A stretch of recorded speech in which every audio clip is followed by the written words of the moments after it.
set was so good that I played BLT for another 2 years on a weekly basis. Yeah. Like the dance floor was on fire, man.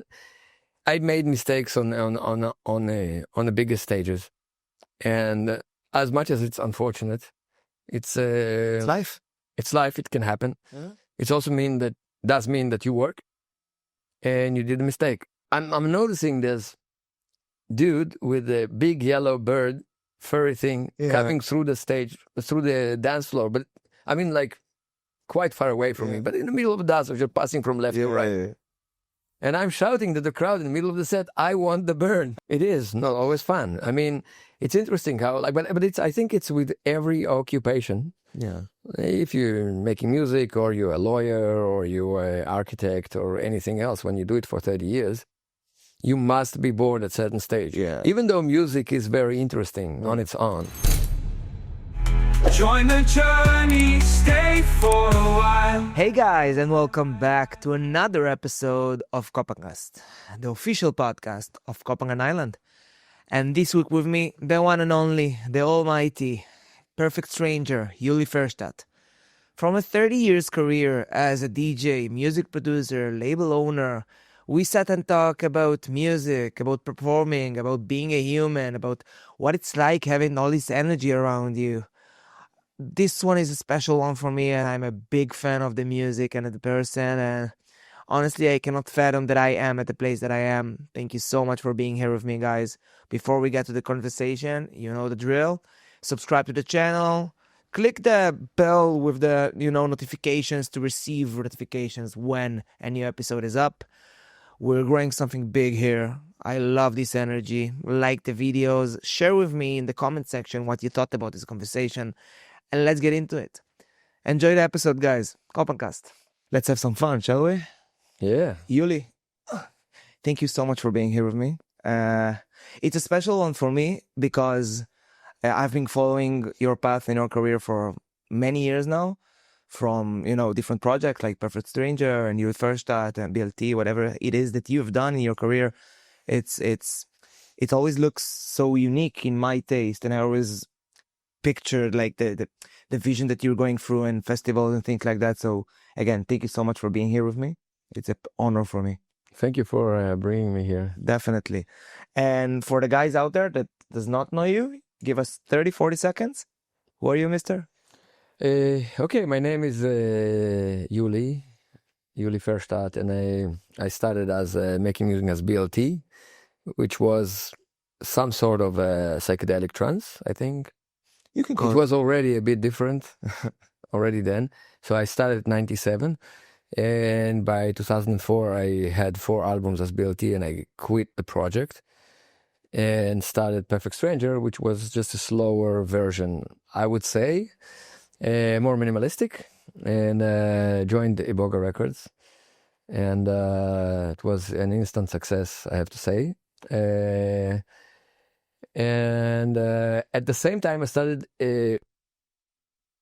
getting hooked to techno, or psychedelic techno, and started making some myself, but I never thought about splitting the project. And that happened in 2015 because I couldn't do the whole thing under the one name. So Yuli joined at 2015. It's just, sometimes I can see people like you, like I've been blessed on meeting a lot of very talented people that really follows their passions, and like for 3 decades now. Yeah, it's like, how much is it? Who knows already? Yeah, it's like 28 years, 27. Yeah, 28 years of following your passion, of following your dreams, of just doing whatever it is that you feel like you were meant to do here on this planet. Yeah. Can you give me like the first trigger? I'm gonna go straight into it. Like, what made you fall in love with music to this sort of extent? Oh well, so it's complicated because I never meant to make music in the first place. I was an avid fan of Goa trance since about 90s, Goa 93, 94 season, I think. Yeah. Yeah, something like that. I was born in 94, yeah. Basically, 93, early 93. Early 93, I got hooked on Psytrance. But I would just go to parties. I mean, I would love to party, and I was really into getting the albums and, loving what there is to love in the community, in a trance dance and all that, And then, I mean, like the funny story is that when I had a birthday, 27th birthday in 1997, my friends came up with a check to my house, and it was weird. So I asked them, "What are you doing?" And they said, "Well, we thought, all of us, that you're supposed to make trance music." Because I played guitar, I played blues. Yeah. I love to play blues, some Led Zeppelin, some blues songs, Hey Mr. Tambourine Man, all that stuff. Yeah. And that's it. So, and they decided I need to make Psytrance music, and so I accepted. You just accepted your fate. I accepted just like it was like a bit Forrest Gumpish scene that I just accepted it, and I had some money on the side, so I just I got the whole studio together with that one synth, and the journey started. And you're starting to create music, and obviously, like each one of us, when we make music, you have your influences of the music. So starting when you started from the blues and playing blues, could you see like hints of the music that you hear in the music that you make? Did you see a correlation between those two? I could because, so obviously I was inspired by Goa trance. Yeah. Certain bands that I really loved at the time, still like them a lot. But the funny thing is that the psychedelic rock never stopped influencing me, because that's what I was listening on the flights and all that stuff, And I know it's a bit bizarre because the genres are completely different. There's very little to connect between the two. Like if we go to Jimmy Page, the guy hates electronic music. He stated it like it's abomination, right? Yeah. But I drew a lot of inspiration from rock and roll in a sense, and I cannot really pinpoint, but there are a few tracks that I can, and it's the little things, and it's just maybe the songwriting, the way that it's built in a sense, Yeah, and usually when you draw a connection between what's get you inspired and what you create, usually the only connection that you need between the two is the fact that both inspire you, and both of them are touching you in a spot. Yeah. Also, like, I mean, so there are a few ways to get inspired. You can get inspired by listening to a song or a track and put it in your DAW, and then trying to recreate the synth lines. You can get inspired by listening to that same song and trying to do some stuff in general, not really one-to-one. Yeah. And you can get inspired by remembering, oh, wow, so this reminds me of something, so cool. And then you get ideas growing within you that you consider that are related, but maybe just you, because we all hear things differently. Yeah. So it's really cool. I can have an example, for instance, when I made a track with It's Static called Perfect Static. Mm-hmm. And I mean, in the middle, so this track has a big chord transposition or bass transposition. And I'm like, in the middle of the track, all of a sudden, it hits me that it's the same progression in the same note, in the same root note as Thriller by Michael Jackson. And I'm like, dude, it's so good. So I actually do have a version with the vocals. Nice. I never released it, obviously, but I do have it. Yeah, but it just came, it just happened, so yeah. That's a beautiful thing about music, that like we can talk genres and this and that and this box and that box, but the moment you understand that creativity is what brings everything together, you can take a little bit from here and a little bit from there. Because when you look at the kind of project that you are doing, it is not set in stone that, some tracks you can say, this is Psytrance, this is trance. And then came projects like Perfect, like Yuli, that a little bit more fluid, a little bit more running in between, a little bit more. I see it as a little bit more creative than the normal psytrance or the normal techno, and creating a bridge between those kind of realms. Do you remember how it started? Your first day in the studio, you must have been grinding teeth, what am I doing with this and what happened with that and how am I doing this? So share a little bit from the first days of you starting to create music. Well, first I just need to mention that in my personal Yuli self, I find it very hard to follow rules in life. Yeah. In general, it's just it just routines are kind of boring. You have to have them, but they're boring. But then the music, it does have routines, obviously. But I'm really not inspired by following routines that are kind of genre related.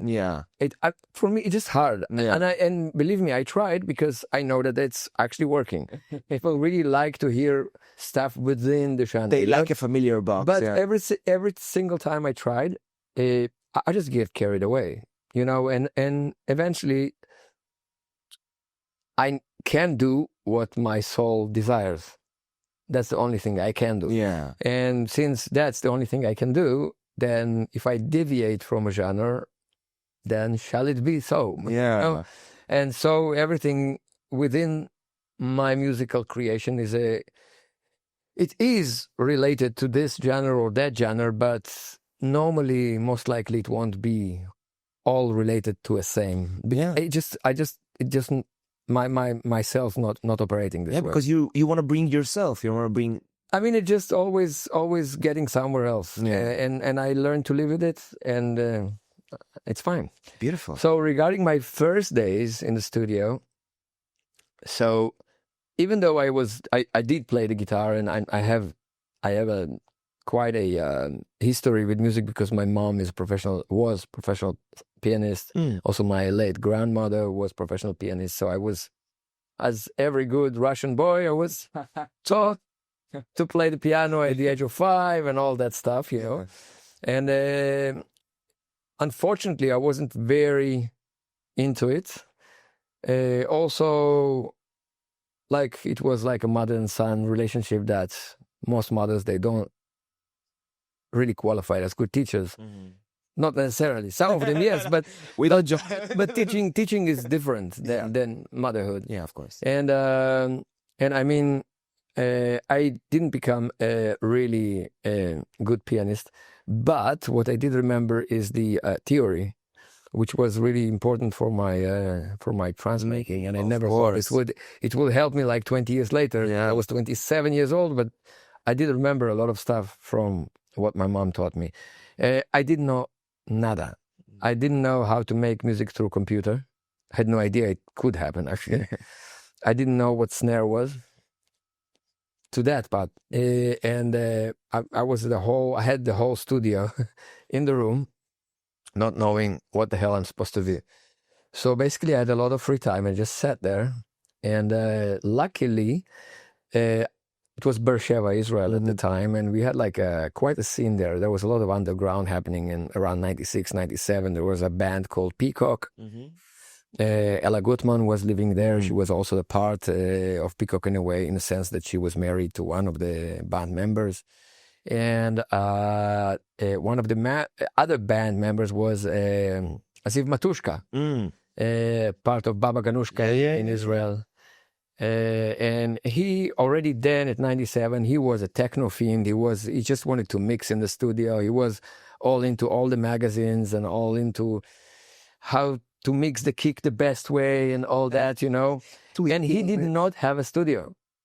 So I struck a deal with him because he wanted to practice and I had a studio. And I told him, look, I will not bother you with any single word. You just come and mix the stuff that I make that I have no idea what I'm making. And I was just looking at you, and I'll be looking at you and just looking what you're doing on on the mixer and all that stuff. Maybe I will ask occasional question, but I won't bother you too much. A fly on the wall. A fly on the wall.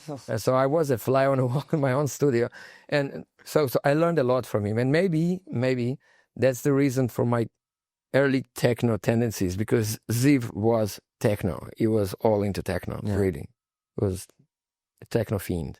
Yeah. And you are there, and you are starting to slowly understand what it is that you want to do. Like, do you have a vision going into the studio? Like, did you think, what do I want to bring? Or you went more in this routine of like, let's do whatever it is that comes out of me? So in the early days, I didn't have a vision, but I was writing tracks in my head. Seriously, it was just like popping out of my head.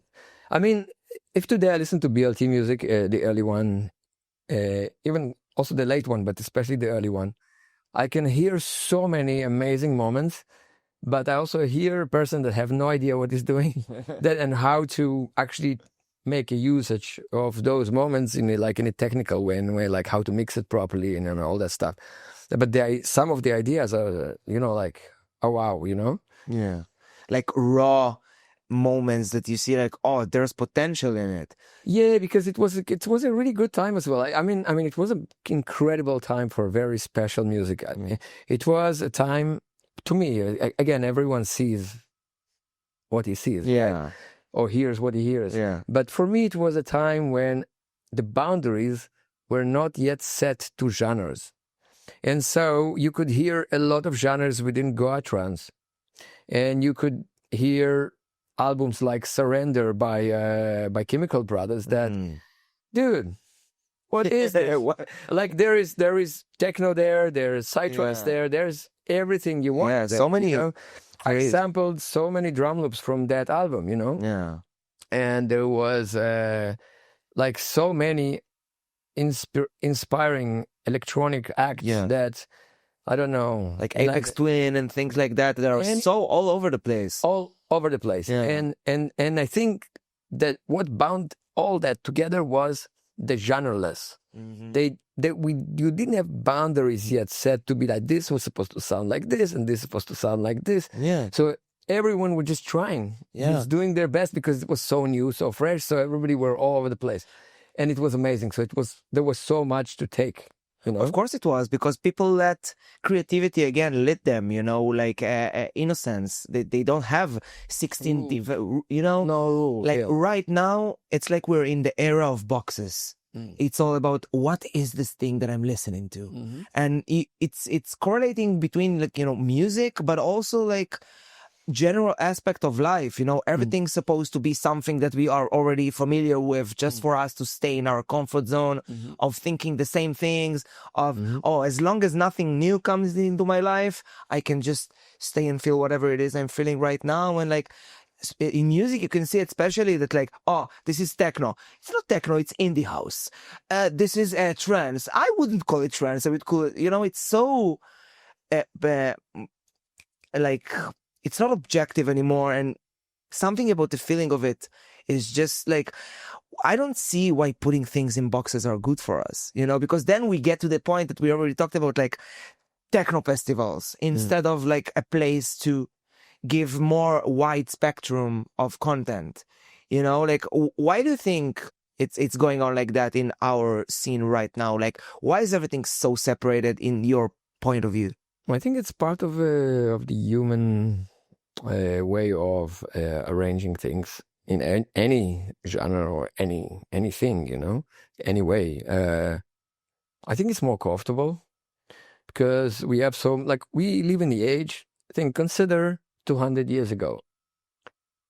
Person lives in a village, and during his lifespan, he communicates with how many? 150 people? Maybe. And that's it, And his biggest travel is to a neighboring city, maybe. Yeah.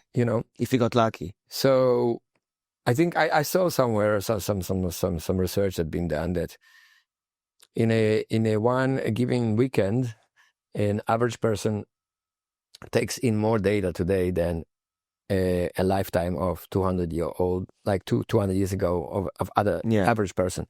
And I mean, here that's where it's like so much data. So you need to put it into. I'm not saying it's good or bad. It is you what just, it is. You just need to group this in order to just be accumulated easier. Yeah. And unfortunately, with art, it's not helping. I don't think it's helping, but it is helping for people that really like something and they want to hear more of it. Yeah. So then they can just click on this genre and get just so many artists that they all of a sudden like, So it does help, but like everything, there are good sides for something and there are also negative.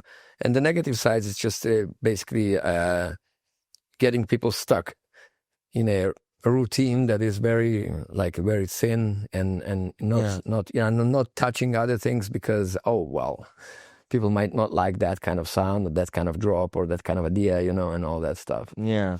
But we're not there. No, we're not there. Like, fortunately, like it's just, I see like each genre or however you want to call it, like can be a representation of a part that you have in you. Like when you make like these days a perfect track, and when you make a Yuli track, you must come with a different kind of feeling into the studio, or like it represents a different part of your personality, or like you have a connecting point, correct me if I'm wrong, yeah, to a lot of different kinds of music that you can make. And also I see it correlating to, you can listen to all of different kind of genres because each one of them can show you something that you can work with in yourself. I don't know, so different frequencies, different like how fast the tracks are, how bright or dark they are. They will all show you a different feeling that you have within, I think. Yeah, I mean, I think if it was up to me, I would never choose another name project. Yeah. I mean, it was up to me, so I. Well, it kind of was. It was up to me. But no, but the reason I chose it is not music. It is musical, but from the perspective of playing it. Yeah. So the reason I decided to split was because there came a time that I didn't know what to play, and I would ask the promoter, "Hey, what kind of a crowd is it? Do they want it slower or faster?" Well, and then I understood that I can't, I can't have this split in my head. And then I just split it. Okay. But I don't think there is a lot of difference between what Yuli makes and Perfect Stranger makes, in the sense that I have same tendencies on how it's supposed to sound. Yeah. It's very Yuli sound in both, okay, or very Perfect Stranger sound in both. I think also structure-wise, it's possible to find similarities in both acts. What's different, I think, that I do try the Yuli project to sound more tech, and I do try the Perfect sound to sound more Psy. Yeah. But I think it's just it's my thing, But I think if you like both projects and you know the music in there, it would be better to ask you if you see much differences, because it's just the speed. Yeah. So one is 135, the other one is 125, and that's the main difference to me, at least. Yeah. What I will see the difference, like if in a Yuli track I can see like something about the air is kind of different. If in Yuli tracks, as I see it, yeah, it's a little bit more like the atmosphere is a little bit more round, and like something about enjoying the moment when Perfect is driving somewhere a little bit more. If Perfect's music is going somewhere, Yuli is about just being here now, enjoying it. That's the difference I see in it. Maybe it correlates with different like the how fast the tracks are, like the speed of it. I don't know, but it just feel like they have kind of two different purposes in my. Oh yeah, definitely. But the point is the difference. Yeah, what the difference you're saying is actually there, because when I'm making Yuli tracks, I'm actually feel more free and less restricted. So I allow myself much more to experiment and to do just stuff that I feel, And I don't feel obliged to do to please dance floors. Yeah. Okay, while when making the more psytrance music, yeah, Yeah. I need to create drops and Yeah. I mean, but I do that also with Yuli. The difference is that with Yuli, it's I feel less kind of need to please. Mhm. Yeah. Do you think it correlates with the fact that like Perfect can be considered as a little bit bigger project? That it Maybe, but maybe not. I mean, when I play psytrance parties, because my sound is how it is, Yeah. and my tracks are how they are. Yeah. I'm normally the kind of a softest kind of music in the party. Yes. So I try to to bridge that gap. Yeah. And like I already feel it in the studio that I need to give a little bit more of like think a bit more towards the dance floor. And also, I heard set of your like specifically Perfect. I heard maybe in 4 different countries, in different, at Shankar Festival and 2023, I think it was, and like here when you play it now for Happy People at Retro Mountain, like even when you play the same project, you can feel sometimes you come a bit like stronger, sometimes you come a little bit softer. Like, it has something with the, I don't know, the state you are at the same moment, or sometimes you plan to come a little bit stronger with your vibe, or sometimes a little bit more. How do you make, like, do you have any sort of, do you make like sets? Do you think about how are you going to come to this party? Like, do you have any thought process before coming to a set? I do. I plan my sets as Perfect Stranger, and I recreate them live. Yeah. But they are mostly ready in my head, and I know what to do. Yeah. But they are all different because I mean, you just mentioned 2 sets, one in Shankara 2023 and one here. Yeah. And so the main difference was that set in Shankara was 1 hour and 40 minutes, and here I played 3 hours. Yeah. So I had much more. Yeah, the spectrum was time on my hand. Yeah. So normally when I play shorter sets, and my music tends to be long tracks, and also the mixes I do are long, so I really need to cram them together. Yeah. Otherwise, it's just not working, right? Because I cannot make shortcuts. It's just not fitting the type of music I'm making. So it might be more active, in a sense. Yeah. But then when I have more time, and especially like it's a bit not fair to put these 2 sets one against the other, because like right now I have so much new music. Yeah. So like I think half of those 3 hours was new. It was beautiful. And yeah, but I do treat every set specifically. Mm-hmm. I mean, also because when you're publishing music online, I just don't feel comfortable to play exactly the same mixes. Of course, it happens. Yeah. But I try to restrict it to 1 or 2 to a set that is similar, but to every time to change. And well, there's a lot of back catalog that I can pull stuff from. Yeah. So yeah. And also, like, when you're doing something like we said for 3 decades, 28 years, like, something needs to keep you authentic. Something needs to keep you on your toes, in the sense that, like, okay, I've been producing music for so long. How can I change things and do things like more new, to refresh, to keep it like, what keeps you doing music for 28 years to the point that, like, what keeps it still fun? Well, it's not always fun. It is not always fun. I mean, it's interesting how, like, but I think it's with every occupation. Yeah. If you're making music, or you're a lawyer, or you're an architect, or anything else, when you do it for 30 years, you must be bored at a certain stage. Yeah. Even though music is very interesting on its own, but you must run out of ideas.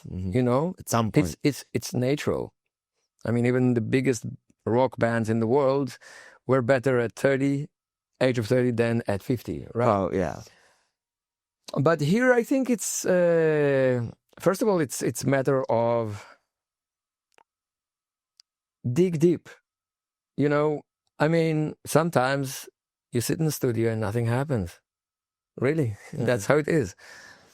But then you need to sit more and more and more and more. And the only way, I think, to actually, like, the only way to true creation is to invoke this thing that where you're a host that transmitting information, you know? Yeah. And sometimes it's open, sometimes it's closed, but you can open it at any time.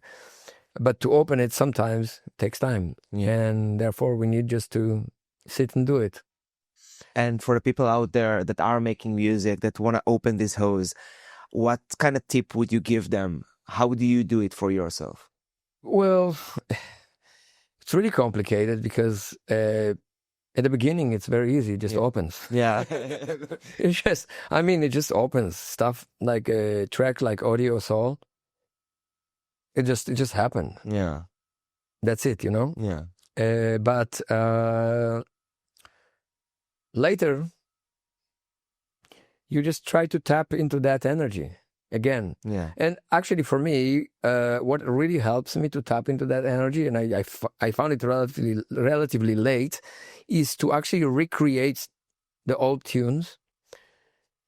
It came with an understanding that many people that listen to me performing really want to hear the old songs I don't want to play. Yes, they do.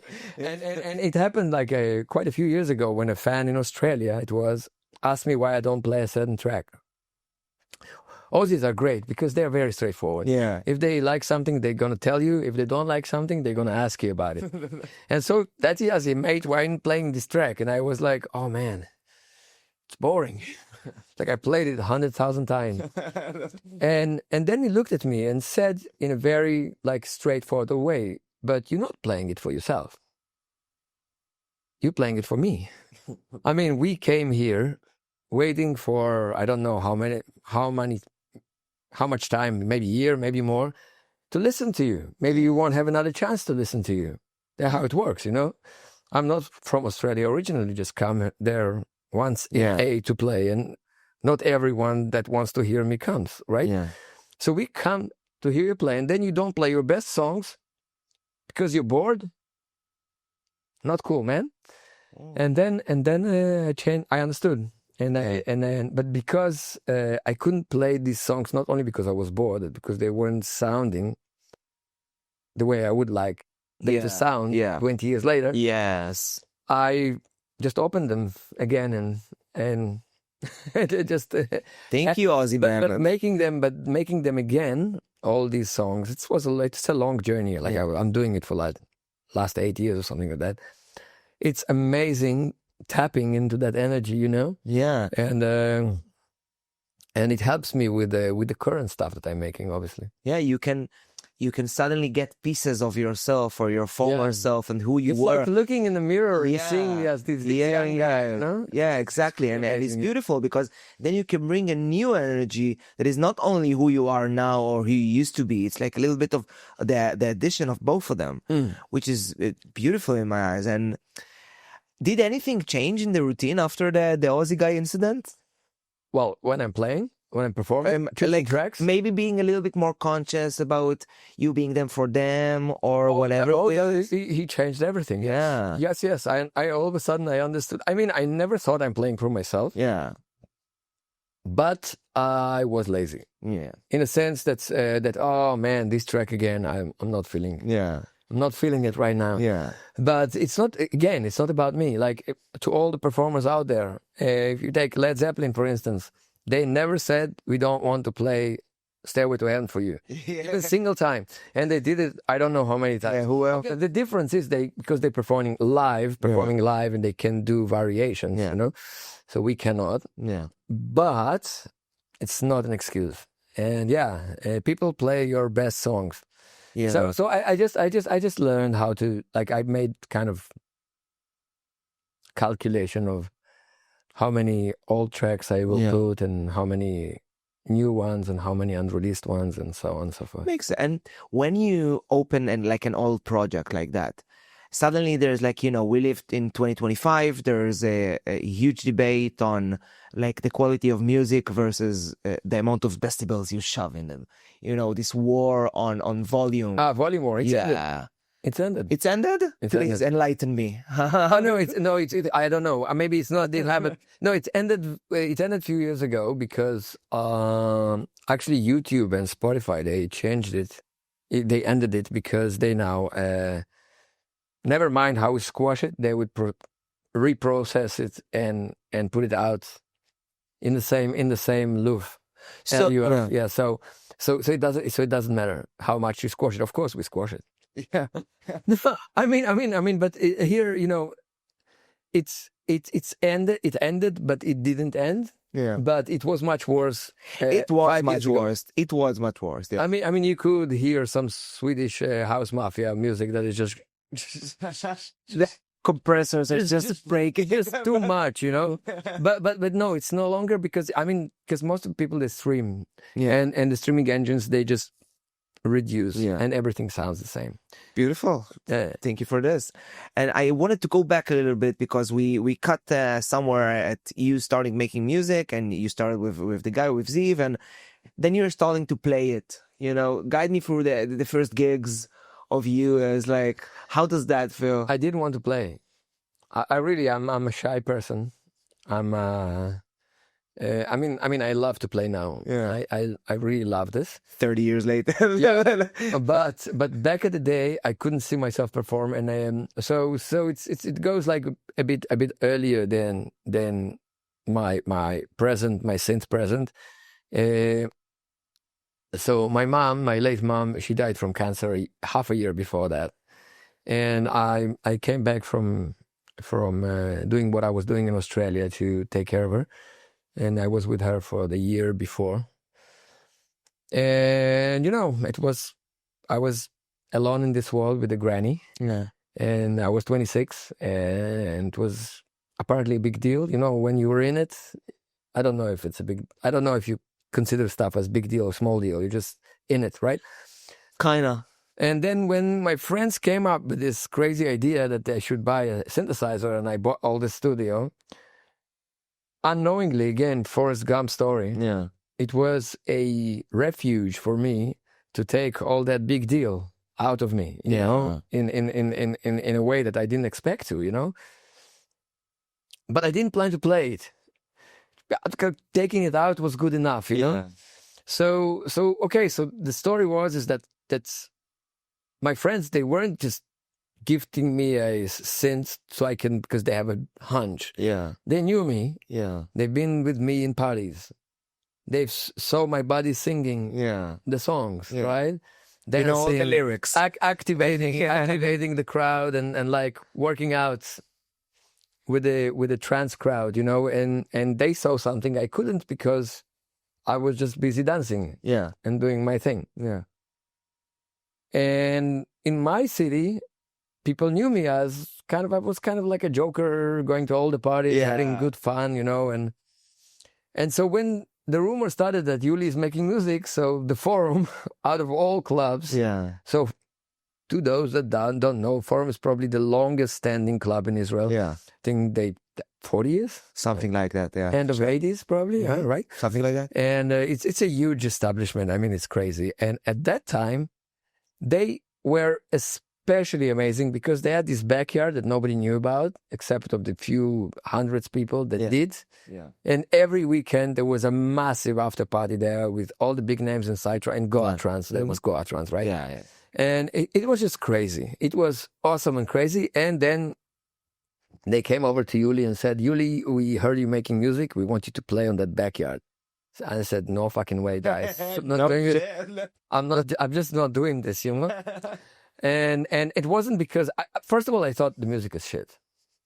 Makes sense. Yeah. And but apparently people didn't think so because the first track I made, Ziv mixed it, but still the first track I made went on a Forum compilation. It's called Soul Sacrifice by BLT.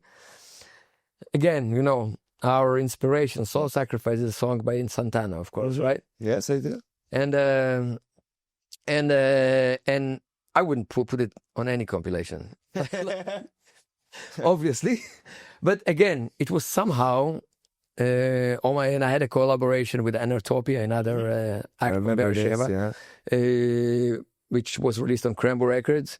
And I mean, I didn't feel that I can perform. Not as Yuli and not as a musician that thinks it has something good. Yeah. But the voices continued. Yeah. See, they wouldn't take no for an answer. And without knowing it, again, Forrest Gump style, I actually set my price. Mm-hmm. Because normally, you know how it is when you're starting playing, gigging and everything, you really want to play. Yeah, then exposure. and then you play for coffee. Yeah. And you play for guest list. Yeah. You play for whatever, you know. But they started offering me money. And I still refused. until I don't know what decided it, but actually the understanding, because I had a bunch of music after half a year. Yeah. And I could see that it is completely different to anything out there. Mm-hmm. Again, that's how it was. Yeah. You know, I couldn't control it. Yeah. You know? And all of a sudden I understood, it hit me that because it's so different, so most likely that it won't be played by DJs because it's really a craft to mix music that is not, that is very different. Mm-hmm. It's not that they don't like it. It's so different. Then to mix it, it's just an effort. Yeah. You could see it in many acts. For instance,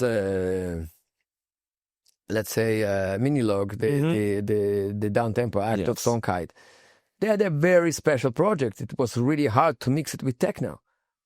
You know, and many others, you know, that they have their special thing, and then it's very hard to mix. Yeah, you need to go out of your way just to come back. Exactly. And it's just like some wood, but it's not popular. Yeah. Right. And then I understood that if I want people to hear this music, I need to play it. Mm-hmm. It just struck me, and then I said, okay. And what happened was that my waiting period was a smart thing to do because I already had bunch of music. Yeah. And I also got paid.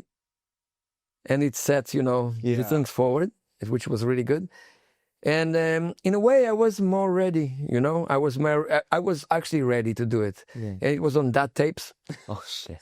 And and I played, the first gig was on the backyard of Four, the amazing backyard of Four How at the did time. it feel? And I played with Ari Linker with Alien Project. Mm-hmm.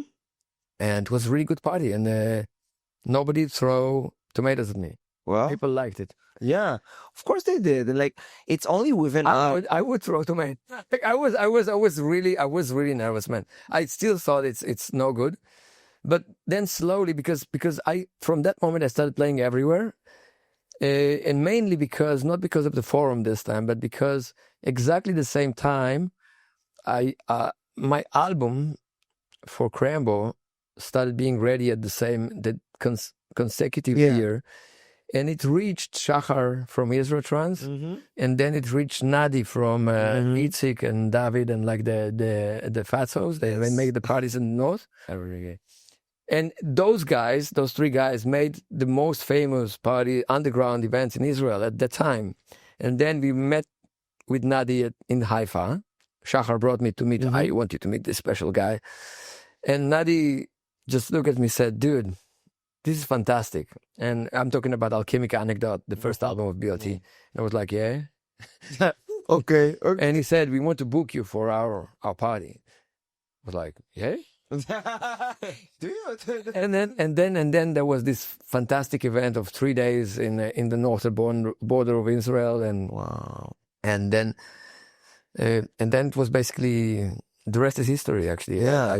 I became kind of DJ that plays in most of their events, and people became familiar with me, and yeah. And at some point, you're getting there, and you open your eyes, and you're in the main floor of Boom, of Azora, of Fusion. No, it took much more. course It it took much more time. Of course It wasn't for a BLT.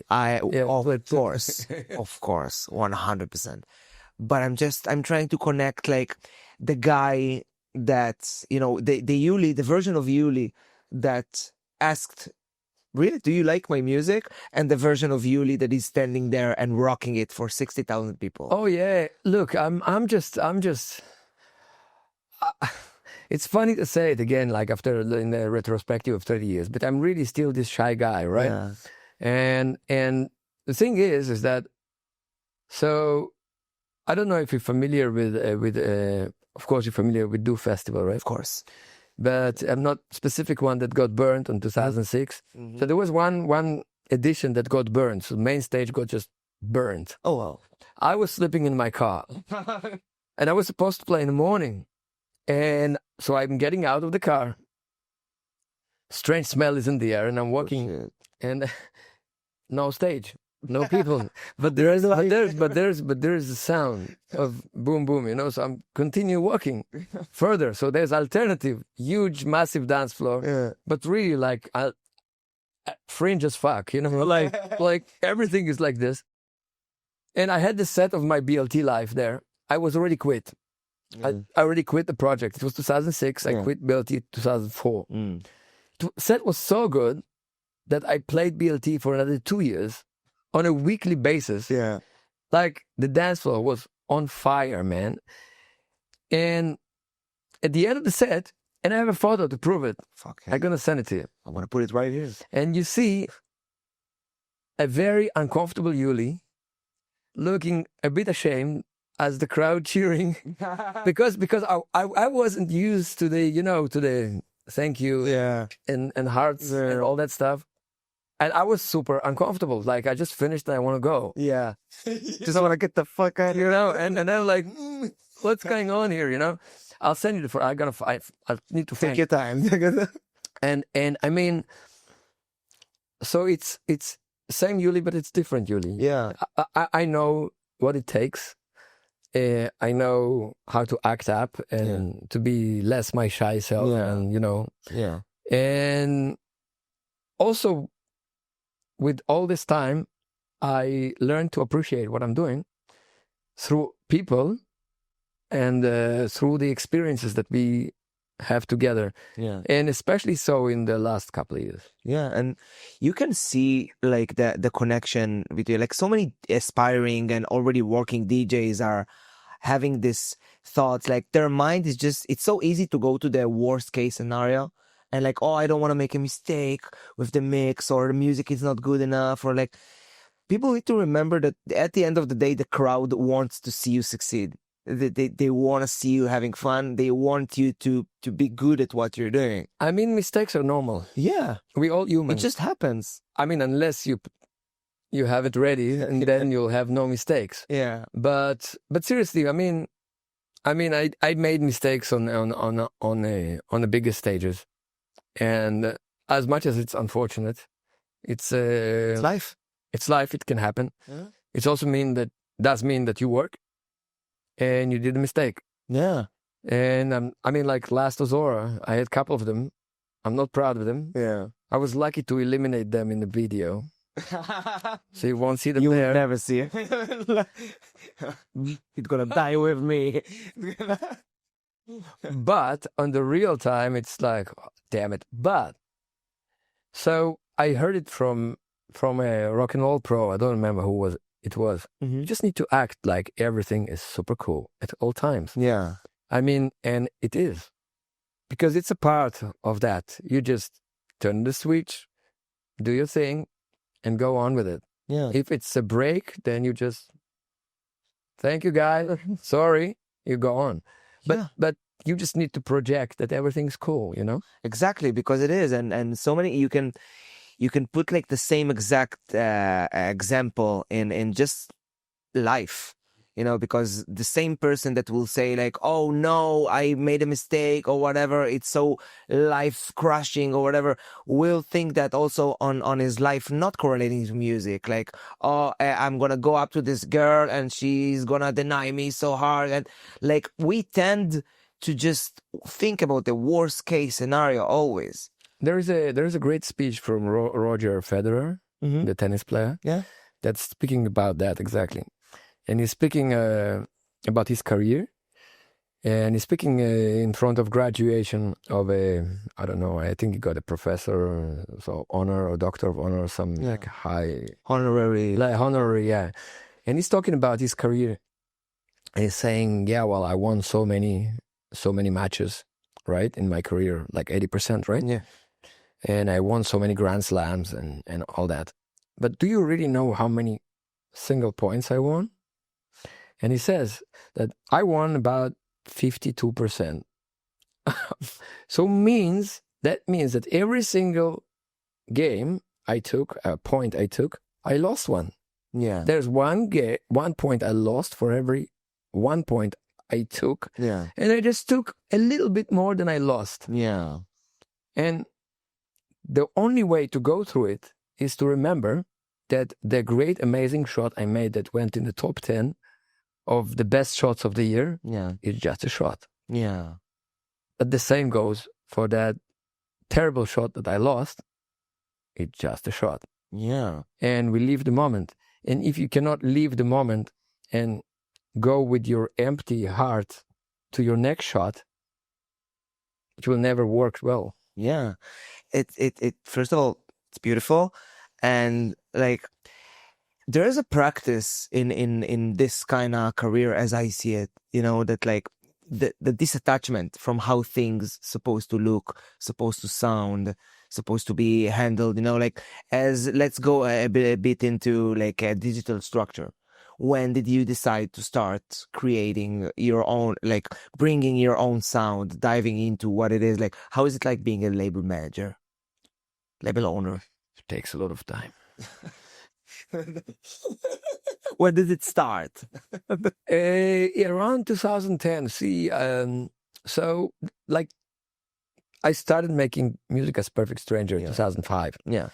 And a bit later, as I was kind of a resident, sort of, not really resident, but was playing every second party maybe at the Third Empire. Mm-hmm. It's a known party group in Israel that was making really amazing events at that time. And they were the first one that introduced techno afternoons in their parties. So they would run their parties. In Israel, normally at that time, the parties would end by 10, 12. Yeah. And they would run them until 6 p.m. or 4 p.m. and allowing some really alternative tech music. It just blasted me away. And I started collecting it and I started playing it. And I wanted to make some. And the next thing was just to have a label, And we were actually a group of people. Like I teamed up with my friend Abe Alter, who was a really outstanding DJ and music maker. I mean, he's now a very outstanding engineer for coding in Microsoft somewhere around the globe, and he's a very successful person. But I'm sure that he would be like super amazing today. But we can only imagine and assume that. Anyway, we created this label together, and the interesting part is that we decided not to create a new label from scratch. We jumped on a bandwagon of digital structures that was created by Sonkite and Peter Digital. Mm-hmm. But it was, by the time we purchased the name, it was kind of obsolete. They wouldn't release music on that. Yeah. Sonkite moved to Minilog. Peter wasn't in the mood. Shifts happening. Yes, and I really believe in keeping the spirit, moving it through, Yeah. It's really cool, I think, to do that. And it was amazing label. They released Icon, they released Sonkite, amazing album. Yeah.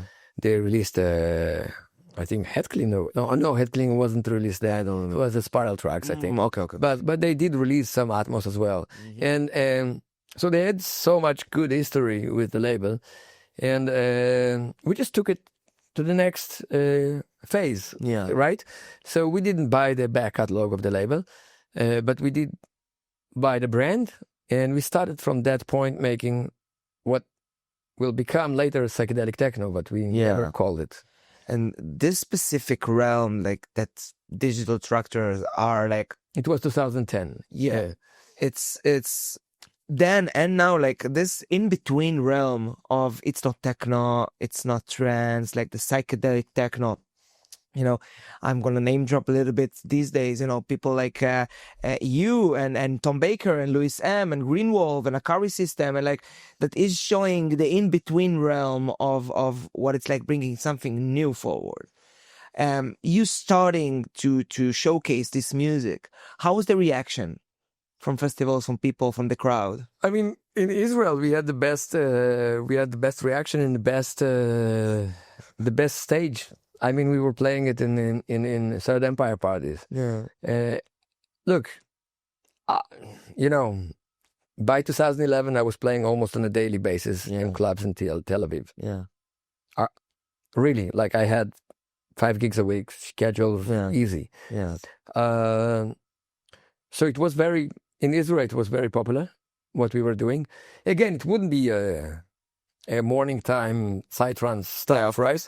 But there were enough events, and especially clubs that playing, that open until like 7 in the morning, that was the music to play. It was very in, and everybody wanted to hear it. And, I mean, like, I know that, I don't remember the name, but there was one quite big production that they would bring me not to play the main, they would bring me at 11 at night or 12 at night, like at the beginning of the evening, to start, because people would come so early to the club because I'm playing, and they would just do it, and it would work for them. So in Israel, it was great, working great, and in some places in the world, it caught up really fast, like Australia. Yeah, Australia took it really hard. Yeah, it was really fast, and then I was shocked how they know all the new music and they're really familiar with everything. Yeah. Aussies are a special nation in regard to naughty and slow beats. They love the naughty and slow beats. They just love it. I mean, slow beats, like 125 BPM, 120, 128, 122. Australia and New Zealand. They just love it. Yeah. They just love it, and we're lucky. Like I feel like privileged, that they like that kind of music, because it made me so many memorable gigs there. Of course, like Australia. Haven't been there myself yet, but I see the vibe there. Like, there is so much depth in this kind of, I don't want to relate it to BPM, but this kind of environment of music, like that you are collecting. Like, when you can bring something that is deep but still slow enough for it to work on your body in a certain way. I think it's when it's slower, you have more place for the bass. It's physics. Yeah, and then there is much more warmth to the music. Yeah, and then also every beat and every sound that you make, even if it's arpeggio, it's bigger, it's longer, just a little bit longer, but it's a little bit enough to make it bigger. Yeah, so it's more massive in a way, and it has more space in it, and more spacious. Yeah, and it's a completely different experience. Mm-hmm. It's less full on, of course, but it has its own quite amazing sides that features are really worth exploring. Do you remember a moment in your career, probably like a big festival or something like that really validated what it is that you chose to be? That moment that you're standing there with the crowd, whatever it is, and you're like, I was built for this. Oh yeah, many times. Yeah, many times. Can you tell me a little experience that comes out of your is surfacing to your brain? There are quite a few. I mean, of course. In 30 years of doing something, you're gonna have some highlights. Come on. But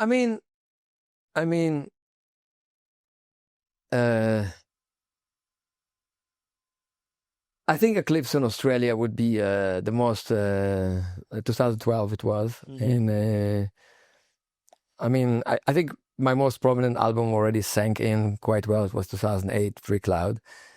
And I was playing the Perfect Stranger set there. And it was just right after the eclipse. So it's like 3 hours later. Oh, wow.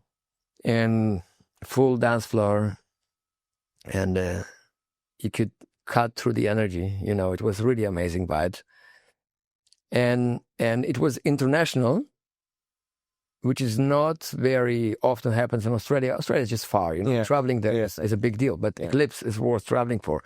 It was the most international I've seen in Australia. But it was Australian.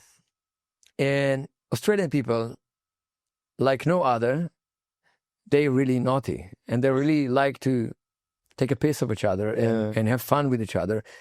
And you know how it is in trance that many times you're too locked in the speaker to really have fun, you know? Yeah, see what's going on. But it's not the Aussies. So they would have fun. And Yuli there, who also had fun on the stage, I'm noticing this dude with a big yellow bird, furry thing, coming through the stage, through the dance floor. But I mean, like, quite far away from me, but in the middle of the dance, you're passing from left to right. Yeah. And I'm shouting to the crowd in the middle of the set, I want the bird. No, I mean, this is a main stage of a festival. It's a lot of people. Yeah. And then the crowd, it's like a Monty Python movie, goes like, he wants the bird.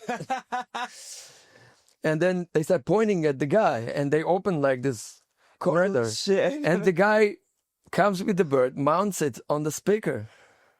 And then everybody cheering for the bird. And there was like, of course, a photo following, like everybody created a, dance floor. I mean, it's crazy. And these moments we're really celebrating stuff that it's, in my view, it's bigger than us in a way. We're creating the world better place with creating those energies of fun, love, and good times. And the fact that we can do it, and the fact that we can just, you grow up, you have your routines, you have your life, good or bad. People around you may disappear, and yet you're there in a dance floor and you're contributing to this energy of light and of positivity. And it's so important, and it's so amazing, and it's what we are. Yeah, absolutely. And any experience that you want to experience as a DJ that you haven't still, that is still kind of a thing that you want to do? I mean, you know what? Of course, I would like to play all the big techno festivals. Yeah. But here, I'm going to say it. I think the vibe on the trance parties, vibe on the Psytrance parties is better. I've been to tech festivals, and I never got really connected to the relative coldness and more like kind of different scene, more like like phones and all that, And not that we don't have phones, but still, I feel much more connected to the Psytrance side of things. And I'm there for a reason. They chose me, I chose them, We all were picked for it. And here's our hour. I want to thank you so much for this, man. It's been such a pleasure for me. And like, I know that so many people out there can see people like you that day-to-day basis for, again, 30 years already. My God, it must have been like 3 blinks for you. It was some of the stuff that happened so long ago. It just happened yesterday. Yeah. It's insane, man. Yeah. Yeah, because it's all about the energy. And energy it does not have any connection to time or to matter. Or it just, it is what it is, The energy that you had in the first days that you had in your studio trying to discover what it is the same representation of energy that you do have right now. You're just controlling it or aligned to it in a better way. It just makes sense that the thing that brought you into this energetic field will stay with you and allow you to give others what it is that you needed yourself at some point. Yes, I agree. And I agree. Again, man, it's the same selves, and they have memory. Exactly. Yeah. Exactly. So as long as you're continuing, like if we can sum it up, the moment you are connected to what it is that makes you passionate about life, and when you do listen to yourself and you're doing the things that you want to do and you feel like you need to do, light will follow. Like everything. Yeah. Everything you do it from the heart. Yeah. I mean, really, like, I mean, it sounds a bit cornish, right? Yeah. But do it from the heart. It's not about how it sounds, it's about how it feels. Yeah. And the moment you really understand how it feels, it's no longer like, like cringy or whatever it is. Like the moment you understand what it is that can drive you and be a better human, it's there to stay. Yes. Thank you so much for this, Yuli. Thank you, Or. KohPhanCast, It's guys. glad to be here. Join the journey, stay for a while.